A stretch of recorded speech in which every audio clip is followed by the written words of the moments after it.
بات العالم يعرف الكثير عن فيروس كورونا، أعراضه وكيفية الإصابة به والأهم الوقاية منه، ولكن ما زال باب الأسئلة مفتوحا على تأثيراته على الإنسان. فكل يوم تظهر دراسة جديدة تطرح أسئلة أكثر مما تعطي إجابات. منها دراسة تقول أن المرأة أقل عرضة لخطر الفيروس من الرجل. لماذا؟ وهل يتعدى أثر الفيروس الرئتين ليصل إلى الأعضاء التناسلية؟ للإجابة عن هذه الأسئلة وغيرها معنا عبر خدمة سكاي من لندن الدكتور أحمد إسماعيل، أستاذ واستشاري أمراض النساء وخبير العقم الدولي العالمي في لندن. مرحبا بك دكتور إسماعيل، وشكرا على حضورك أو على قبولك الاستضافة. أسئلة كثيرة متعلقة بالمرأة تحديدا. هل يؤثر فيروس كورونا على الأعضاء التناسلية سواء للمرأة أو الرجل؟ هو الحقيقة احنا دلوقتي في مرحلة صعبة جدا لفيروس لم يكتشف من قبل. الفترة كلها الزمنية حوالي 30 يوم أو أقل لمعرفة الإبيديميولوجي بتاع المرض. للأسف الشديد الدول كلها في العالم ككل ما كانتش مستعدة لهذا الخطر اللي هو اجتاح العالم، يعني فوق 183 دولة. دكتور أحمد، بالنسبة للمرأة الحامل هناك من يسأل ويقول إذا كانت هي خطر عليها أعلى من غيرها من النساء من الفيروس. كلام مهم قوي. بالنسبة للمرأة الحامل احنا نعرف كويس من الستاديز اللي قبل كده ان الانفلونزا مثلا فيروس الانفلونزا ان اي امرأة حامل بتبقى على عرضة اكتر نتيجة ان عندها الاميونيتي بتاعتها اقل من المراه الغير حامل، فبتبدا تبقى عندها الاعراض اعلى بكثير. ده مش في المرحله الاولى من الحمل، لكن في المرحله اللي هي مقدمه في الحمل بتلاقي الاعراض دي بتظهر بشكل شديد جدا. طيب هناك من يسال دكتور ايضا اذا كانت الاعضاء التناسليه للرجل قد تتاثر اذا ما اصيب شخص ما بالفيروس. خليني اتكلم على بالنسبه للمراه بالنسبه للحامل عشان ده موضوع مهم جدا جدا. ان احنا الدراسات الاوليه اللي جات لنا دلوقتي ان الحامل حاليا متعرض للكورونا فيروس زيها زي اي امراه اخرى. فاذا المراه الحامل تبتعد وتاخد كل الاحتياطات الدوليه المطلوبه انها تبتعد عن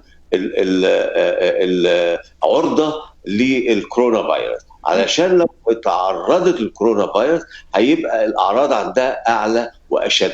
لكن حتى الان لم تحدث وفيات في العالم حتى الان. طيب هل يمكن ان يولد طفل سليم من ام حامل مصابه بالفيروس كورونا؟ ايوه ممكن. الست الحامل ان في حاله واحده ان احنا اكتشفت في الصين ان سيده كانت حامل، ولما نزلوا البيبي في بقيصريه والبيبي للاسف كان ميت والست كانت حالتها صعبه جدا، اتلاقوا ان في الامنيوتيك فلويد او السائل الامنيوني حاجه اسمها IgM لستار فيروس. تعرف حضرتك ان الكورونا فيروس اللي هو الكورونا فيروس اللي هو 19 هو اصلا كان سار فيروس اللي هو الكورونا 2. صحيح. طب دكتور هناك أسئلة جاءتنا من الجمهور أريد أن أطرح عليك بعضا من التغريدات.